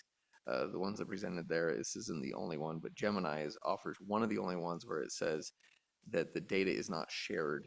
If you select a certain option, the data that you use and the types of documents that you prepare are not shared openly. The other platforms are all shared openly, and so that's one of the protections you have to put in place. Just So we've correction, Microsoft that we use is not shared. There Oh. are other vendors out there too. They In specifically said healthcare, that's Microsoft does, No, but that's why we apparently partnered no. with them. So, and you can contract as part of that, your agreement. Anyway, continue on, Alan. Yeah. I know we have a Microsoft Google disagreement. I just Yes. wanted to throw that out there. Going through these though, development agreements, we need to go through a few of the development agreements and just provide some clarity. Development agreements, back in the day, a development agreement was used for about every subdivision that came through the door. That's really not the case. We shouldn't have been doing that whole time, and we've kind of scaled back in recent years to basically just say follow code. We brought our code up to date. Our code really was lacking until about 5 years ago, and so we've really brought the code up to date and said just follow code, and there's no development agreement needed unless there's a financial obligation from the city or there's exceptions or some other item within the subdivision that needs clarity. And so that was one thing that was discussed there. And that's what we've tried to do recently, and we'll try and emphasize that going forward. Ironically, the city council is the only one that can approve a subdivision agreement related to financial items. So SB 174 is they didn't take that into account. That if we have a subdivision coming, it's only supposed to go to the planning commission, yet the development agreement would have to come before the city council. You're the ones Is that approving it. because it's the equivalent of an ordinance and we have to pass the ordinance? It's because it deals with finances. The planning commission can't be involved in financial items. They can, but it really does not. Because the exception is an ordinance. The aspect of getting an exception is Yes. really an ordinance. Yeah. But I And guess so- the budget's a different, or the financial's different. Exactly. So another kind of drawback of SB 174 that they didn't think through. One council member from South Jordan brought up a very good point. They didn't use this term, but we use this term a lot. They were tired of getting velociraptored. And so, I kind of like meaning that they term. were the weak link in the fence. And so, that particular city council member, I think this is extreme, but they said that they would not meet with developers or other individuals coming in to ask for permission on anything without a staff member present. And so they just set up meetings, they meet with staff members, they go over those items. We don't have to do that. That was just talking about how bad it's gotten in some communities where they are seen as, they didn't know that, but then they're now known as the weakest link. And so they get Velociraptor constantly. I think Um, that's super smart because I think a lot of times, well, every time I've ever had this happen, there's key information left out.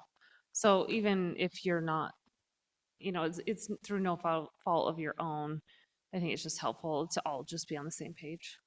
Yeah, that was just, it was interesting. A great class. Downtowns and city center, I won't go over all of this, but Mill Creek, when they put theirs in, they did a survey and they talked about everything that they might have in their city center. And you can see the extreme list of things that they have there, and they have a fantastic downtown. There's probably one of the only, it's new, it's retroactively implemented into their community. Mill Creek didn't even exist as a city, 7 years ago?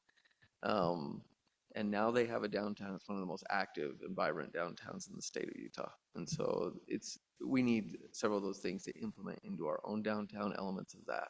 So we're looking into that. It's absolutely incredible. So I won't go over that in detail, but then parks and open space, this is probably one of the most highly attended classes that I attended, the whole conference. It was fantastic. It follows the pattern of what the league used to do with classes, where they just say, 3 different cities get up and say what works well in your communities and give a presentation on that. So 3 communities got up and talked about what works well as far as parks and open space within their communities. And it was really fascinating. One of them that got up that spoke a lot was Farmington. And they did something similar to us where they had a bonus density where developers came in and they give a bonus, they develop open space, and in exchange they get increased number of lots within their subdivision. Northland's had that for several years, 10 or 20 years. But the results were very similar. It was fascinating. They got a bunch of little parks throughout their city. There were pocket parks, 1 acre or 2 acres, or they got open spaces, which were just vacant lands.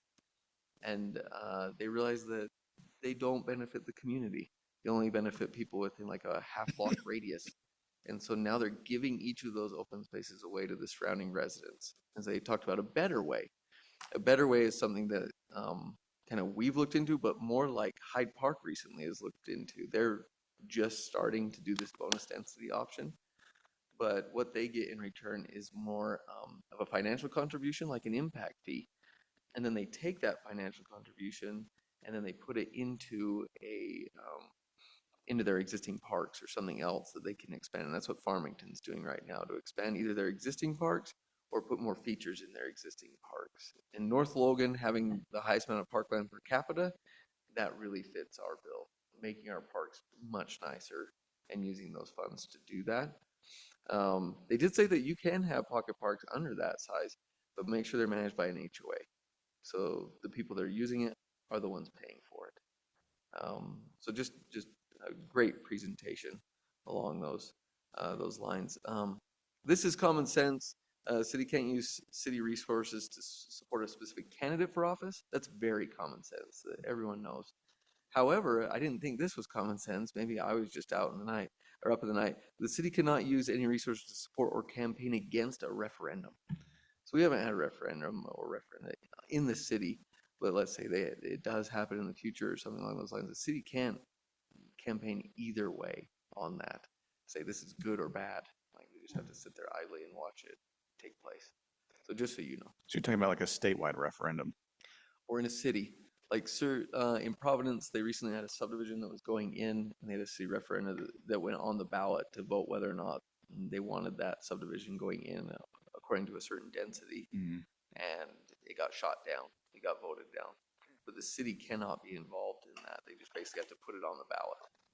So if there's a statewide referendum that is in like bad for municipalities, we in that case we couldn't. I don't know about that. This was specific to more like the ones that are brought against cities. Okay. Sorry. Like if we sought for a resolution that would prevent the legislature from imposing an upzone. Yeah. I don't know, I'd say run Could with we that. advocate for that? Yeah. My Florida Gulf Coast attorney designation doesn't incorporate that. Can the councils So override because, referendum? would the council be included as that with the referendum? I mean, Mhm. seeing as Yeah. we 'Cause just for are. a city. We could do it individually. We could we Do it as conveniently council. change the referendum? Yes. I don't, that's going on. Anyway, I don't state want to level. go over that length. It's just something to keep in mind. If We that don't want to ever forget does number come up. 6. Number 6. The only reason I'm bringing this up. I am on Yeah, PTA, this is so I good. will help you with this one. Thank you, You're because welcome. for 15 years I've been going to these You presentations. get mad every year when they come And up. I get worse. I watch these presentations. The kids do a fantastic job, but they write about their communities and they literally say, our community has a trail, or we have this event where 5,000 people attend and the community comes together, and it's a town of like 50,000 people. And I sit there and I say, North Logan could win this essay contest in their sleep if any kid participates in this. We need to put you in a Alan, Do it seventh for grade Alan. class. Alan and starts interview writing you essays. at elementary school. Yeah, He's Alan, almost if you just start offended that we have- ghostwriting them. Yeah. Okay. North Logan AI, is we'll have the AI write it. first- I write I'll it, tell them it's I true. am on my- PTA. We are, Yeah. there's some things up for consideration. This I- is something I'm going to try to push. I won't have to disguise either. I write at that level. So, I'm gonna ask ChatGPT. but it's to write an literally, essay. it has to be from the schools doing this. And this is just a point of You have a pride seventh for me. grader. When I watch this, it has to be something that the schools look forward to every year. Like there are Pumpkin certain walk. cities in central Utah that literally are a quasi ghost town that have won this because they prioritize it in their schools and have each year the 4th and 7th graders do it. And they have massive assemblies because they know that they're going to come and select a student in that class because they've all written an essay, every single kid. It's gonna be you Okay. with a backpack on. Sorry. Point taken. We will talk to our schools. Emily, get on that after got you get finished being the diaper czar. Thank you. You got it. Okay. Let's move on to updates. That was everyone, right? Scott Bennett, did you have anything that you wanted to share? Sorry about that. I didn't send these things to Alan, but there were some things on human resources. Utah passed some House bills in 2023 and 2024 regarding employee confidentiality and privacy and keeping their data out of, grammar requests and things like that. And then there's also customer data privacy that has been, I guess, big with the state auditor. And they provided the city recorders with some privacy program toolkits so that the city can formulate their own policies. And then a lot was to do with AI and keeping data out of it that goes internet-wide and making sure that anything we use as a city is self-contained and that, customer data doesn't get out there, employee data doesn't get out there. If any employee actually uses it to create things to distribute citywide or within the city. Okay. Thank you, Scott. Okay, let's move on to updates on the North Logan City General Plan. Scott, you have 2 minutes. 3 minutes. Yeah, just 3. That work plan that's in the folder there. I just wanted to provide just a quick update on next steps. So we had our public workshop back on the 3rd at Meadowview. We had a good turnout for that. And our consultant is taking all the public comment that was received at that workshop and all of the previous workshops and all of the comments that have been provided online through surveys on the website, the individual phone calls that staffers have received. And they're now kind of shifting into a drafting phase. We've collected an awful lot of information and now it's time to put pen to paper. And so over the next couple of weeks, our consultant has kind of got their head down, drafting, incorporating comments and getting a first final draft of the general plan put together. And over the next couple of weeks, what we anticipate is having staff review that first draft plan as a complete document, and then circulating it to Planning Commission, City Council for a first review. We'd like to hold a joint work session on October 17th in conjunction with the regularly scheduled Planning Commission meeting. So if you guys want to look at your calendars, let me know if there's any major issues with holding a meeting on that date. The intent would be to get you a copy of that first final draft of the plan a week or two prior, and come prepared to discuss that at that meeting on the 17th. And then following the 17th, we'll make some, final revisions and then put it out to the public as a full draft for public consumption and review and comment around the 1st of November. So that's kind of the next steps and what we anticipate the general plan moving forward. There's only one issue I see with the 17th, that is fall break. And so I am planning on currently being out of town. Okay. That's a good observation. Anybody else have any scheduling conflicts on the 17th? Same. We could push it a week and hold just a standalone meeting, or we could wait until the 1st of November to do that as well. I believe we've got a meeting on November 6th. the 6th. Yeah, that's also probably a good opportunity to hold a joint work session, the 6th or 7th. So that I'm going work to be better? the difficult one, but that week in November, I have work travel I probably won't be able to get out of, but Okay. probably not as much of a conflict as fall break for Probably have a everyone problem else. on the 6th Fall as break is well. a nightmare. November 6th. Couldn't be the 7th? Okay, you and I both. Okay. Maybe. If the 17th works best for everybody, Is- I'm sad. Oh, we can do that today. I don't want to hold this process up. That was just my, Is the 2 cents. 17th steering, is that an afternoon or is that a combined meeting? It would be an evening combined meeting, yeah, with the planning commission. So it'd be a city council, planning commission joint work session with our steering committee as well. On the 17th, The 17th, yeah, of That's October, if that fall date break. works. That's fall break, so. And that's what we're Which I saying. mentioned. Maybe that doesn't work, but it doesn't sound like our Literally. November options Just work when either. Fuzzy was talking. First of all, I called the mayor about that 2 weeks ago. So, okay, She'll well, validate you that. are better than me. We all know this. Okay. Just do it Chat GPT. 23rd? Should push it a week? Can you go to Um, November 13th or go? So that, we certainly can. We do have to notice it as a public meeting because both bodies will be meeting as quorums, and that's fine. But it would be like a special meeting held on an off week of our traditional meeting schedule. Totally something we could do if that works better for scheduling. Get me up to speed, sorry. Buzzy was totally distracting me with his essay that he composed. But so currently it's scheduled for the 17th. Is that correct? The joint That's- session? That's the Okay. regularly scheduled meeting. We could do Wednesday the 16th in conjunction with city council. That's a Who day will prior to be at fall break. the 16th meeting? I will be. Okay. Yeah. Yeah. So I wouldn't be able to make the 17th either. So I think that if we can do it on the 16th, that's great. Otherwise, we'll probably have to push it to. Yeah, and then we're starting to get into the holiday Yeah. season. Yeah. So I will. it's tricky. I wasn't gonna tell that Let person. me chat with the planning commission tomorrow and with our consultant and see if the 16th of October is a viable date for everybody. That might be the best opportunity, it sounds like. Do a resolution. I move. Okay. We'll tentatively think about that, and then I'll send out some communication to hold that date if it'll work for planning commission and our consultant. And if not, we'll find another opportunity. But that's kind of the updates on general plan, where we're at and where we're going. Do you guys have any questions on that project? Very excited. Yeah. See what we'll Okay. Extend pen to Well, yeah, paper. we're starting to see a light at the end of the tunnel, so it's nice to move Yeah. forward. Incredible, Scott. Okay. Okay. Thank you, Scott. Okay. How about water capital improvement projects?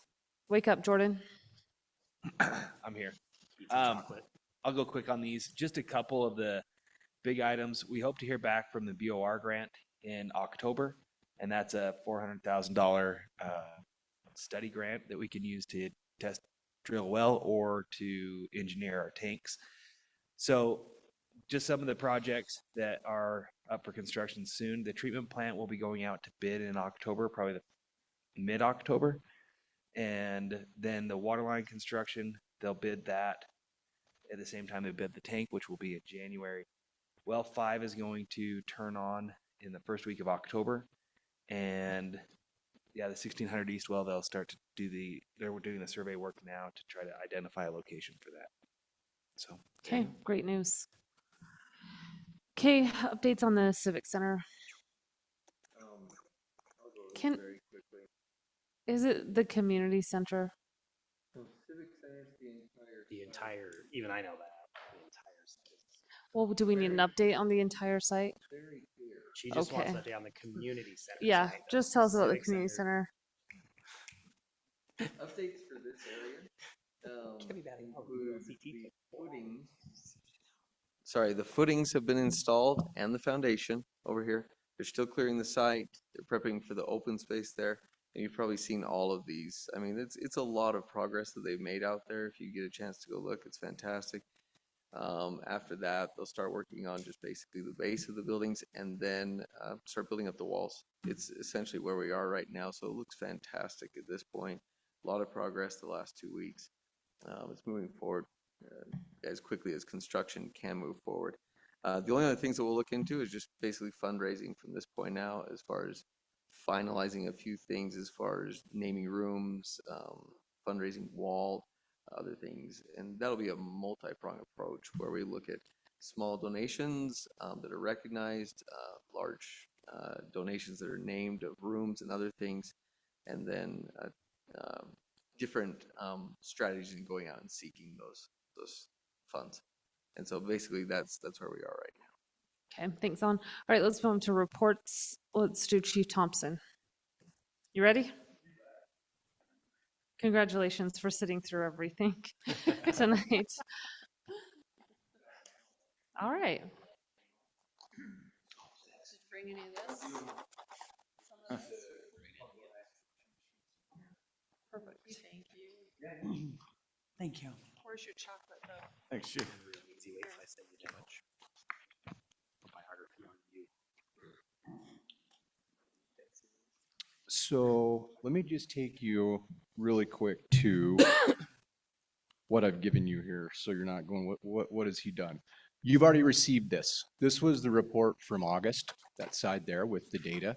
So what Jelaine and I have done is, if you look at the back now, and we won't do this on every one, but based on some good dialogue we had last council meeting, I think Councilman Hansi brought up some questions about, hey, what are the times we're spending on calls? How many people go on these calls? What are the costs associated? So these are really just intended to provide that information. For example, you'll look down on the center column here on the back, ambulance engine responses. I'm not going to go through this whole thing because I think as you go through this, it's going to create maybe some questions for the future is what we, to make sure everything is clear. But with NFPA 1710, a two-person ambulance and a two-person engine responds to all calls in the North Logan zone. The reason that is if you look at this fun little cheat sheet right here, this is the NFPA 1710 standard I've referenced a couple of times in council meetings.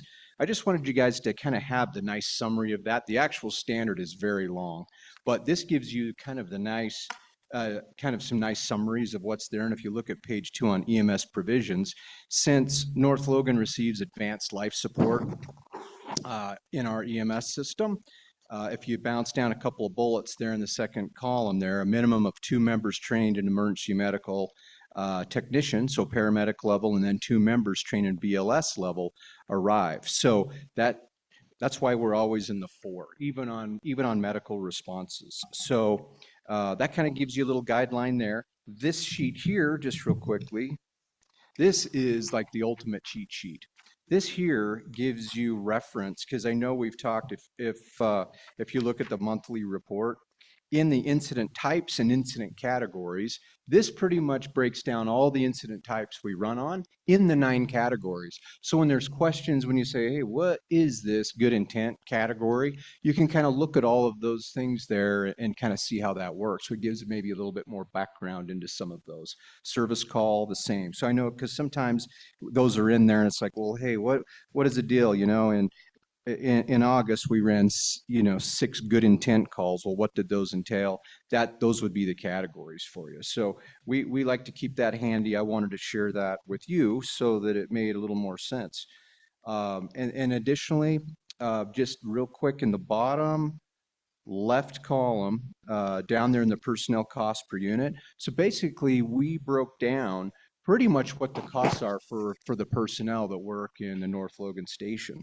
Now, we only, the thing that's the constant is hourly wages and benefits. It's easy to calculate. It's tough to calculate mileage and fuel used and costs like that. But at least this gives context to when Engine 120 and ambulance or rescue 120 roll, we know that on a medical call, it's going to take an average of 45 minutes. All right, those are pretty much averages that we know based on the data we collect.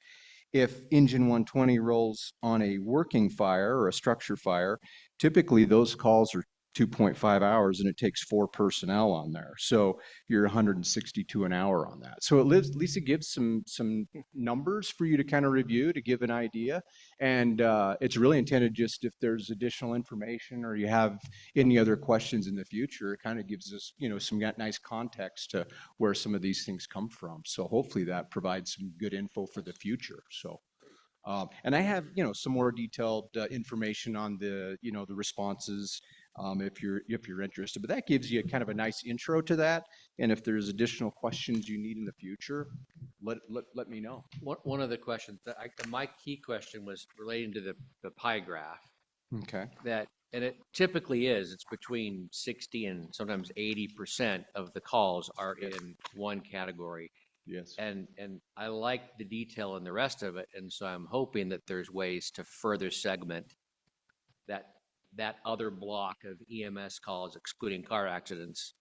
So we can just see what that includes. I'm sure. You bet. It includes other subcategories like you have on this chart. Yeah. So with the medical calls typically being, I believe, what were we? We're about we average 82 to 84%, I think, here in the North Logan zone of medical related calls versus fire related calls. Obviously the fire related calls, some of those are false alarms, some of those are alarm activations, things like that. But what's nice is we can actually pull, if you're interested, a separate report that breaks down the medical calls in those categories when we pull the address reports. It'd actually show you the nature of the call. Can that get added to this graph then in the future so we can see what that is? Yeah, absolutely. Yeah. Okay, that'd be great. Just help me see really where it goes. You bet. Okay. Do you get reimbursed by insurance companies for any, like for the senior calls or anything like that? For the which calls? For anything. Well, for anything. I know my dad pays a certain amount a month every year so that he can have, it's like a discount for ambulance rides. Oh, So gotcha. I don't know if that's something that we have, but So all of the ambulance services, so the transports are all billed to health insurances through an individual's insurance. And it's all handled by a third party biller.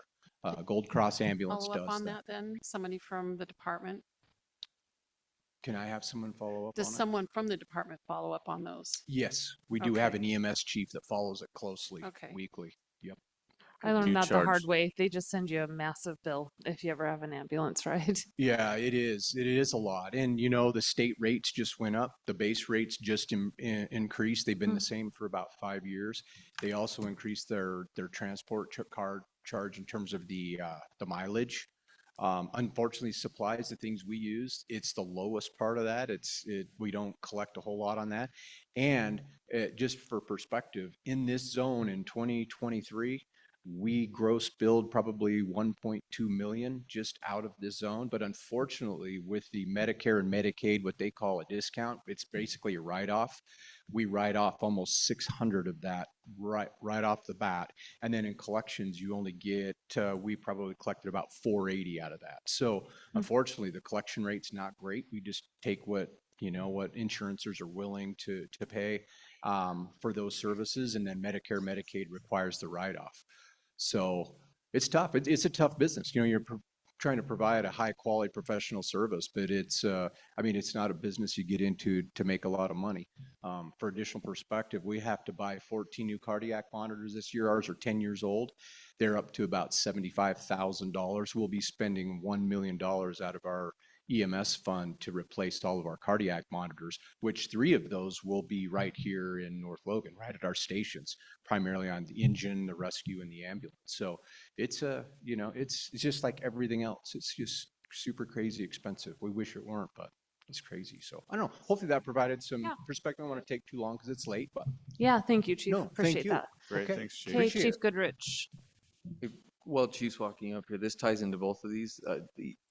Just in the future, we talked about this in the general plan discussions. We'll probably just get with each of the chiefs. We probably need to take a closer look at a lot of the data. Some of it's confidential, but looking through that data, like Mark brought up, to see where are we responding, what are all the calls, what's the demand, are there disproportionate areas throughout the city that we are looking at that are utilizing the services of both the police and the fire department. And so that's something that we'll probably have to look through with Scott Perks and our public safety sector to see that we're not going to add something that's going to overly burden the police and fire departments, whether it's commercial, residential, whatever the use may be, because we have seen that in the past. And that is accurate. There are certain areas that are more taxing and more draining on the resources, and it does tie up the officers quite a bit on that, as Chief knows as well. On that, that's kind of the season that we're in right now is overtime, kind of divide and conquer. The police department has been really, really busy with different overtime events that have been coming in. Latoja, we had the 9/11 event that all but 3 of my staff were able to help in some way with that.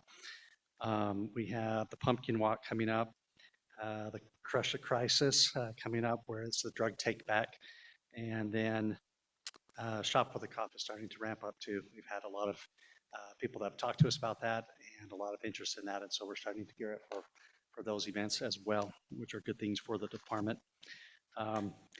This week again was a busy week for us. We've had an uptick in our calls. We had 133 calls that we handled this week on that, and our accidents were the biggest cause of those, or not the biggest cause, but one of the biggest cases that we went to.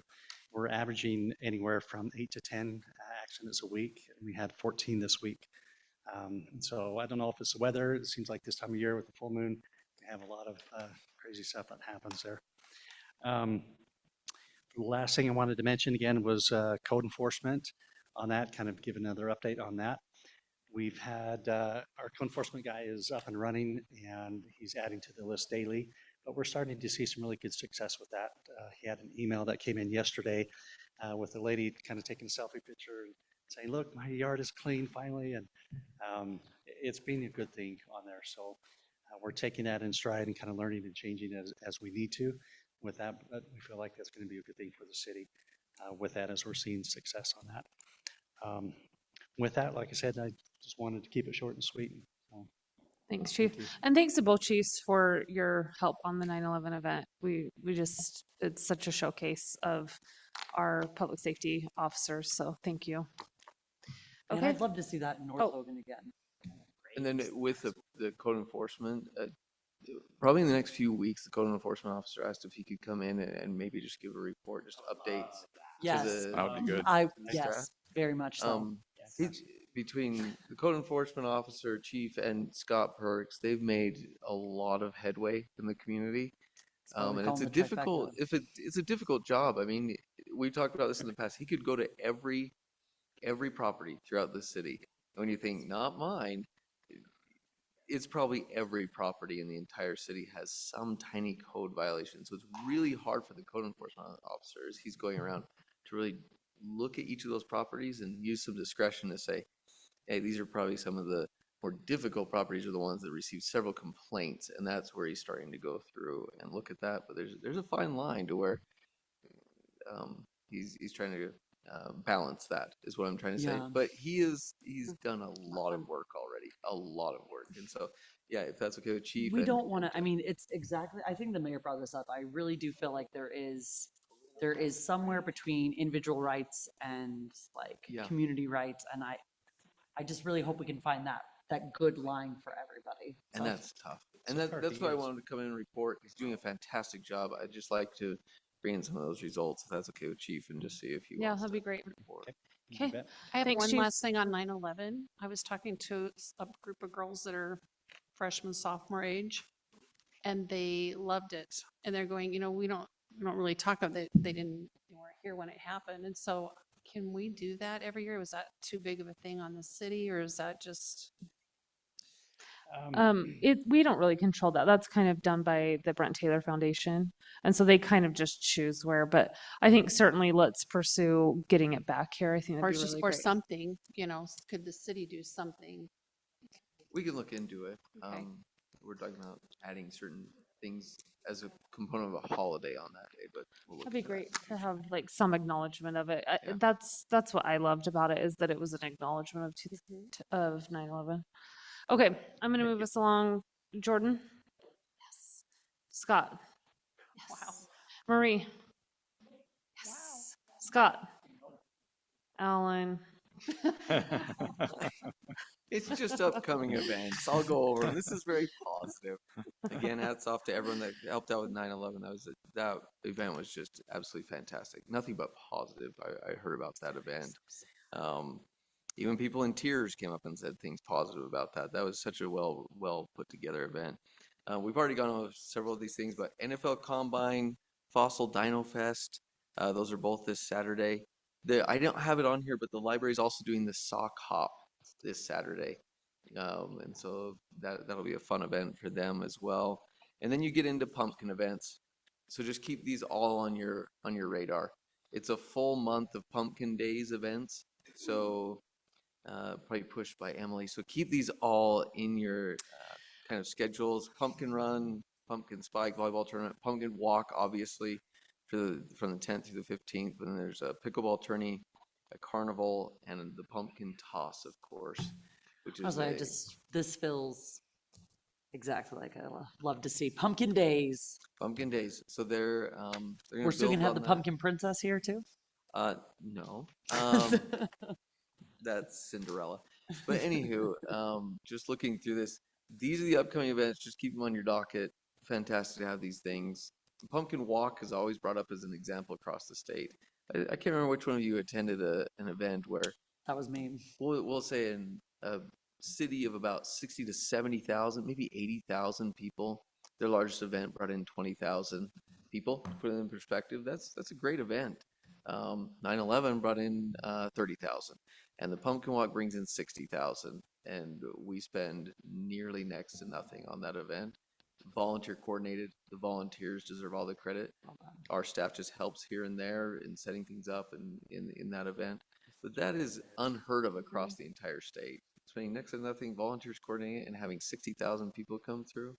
Obviously, there's time from police and parks and other departments to get them to come through safely, but at the same time, it's just an incredible event. I know some people may not realize what we have. I'm excited because we're hosting the Mayor's Association dinner here, and we're gonna encourage them to walk, like all the mayors from around the valley, to walk on over to the Pumpkin Walk. So that'll Can be you fun. encourage the county council as well? Alan, we have hit our limit of things that you say on the public record. Okay. That's it. Sorry, going very Okay. quickly. Okay, thank you. Okay, anything from the council? Just real quick, it's a beginnings of a thought, so tell me if it's crazy. We talked about this resolution we did for Little Lambs. Uh-huh. And we talked about ways we can support that. And that may be the thing, that may not, it may work, but is there any way to tie something like that to the Pumpkin Walk? Whether it's through like a QR code that people can, it can be the spotlight cause. Mhm. So they're not just coming to the Pumpkin Walk to do that, but they could maybe do something of a greater good. And So- that becomes the location to drive something that benefits Yeah. a need in the community. Let's kind of mark that as something that we can talk to that committee about. I think that's a great idea. Okay. Okay, thanks, Mark. Okay, with that, I would entertain a motion to adjourn. Motion to adjourn. Motion by Buzzy, second by Emily. All in favor? Aye. Any opposed? It's always the fastest one of the night. I cannot, why can't, the call one that on up me as is your car? creepy. Is that mostly from your website? I think so, yeah.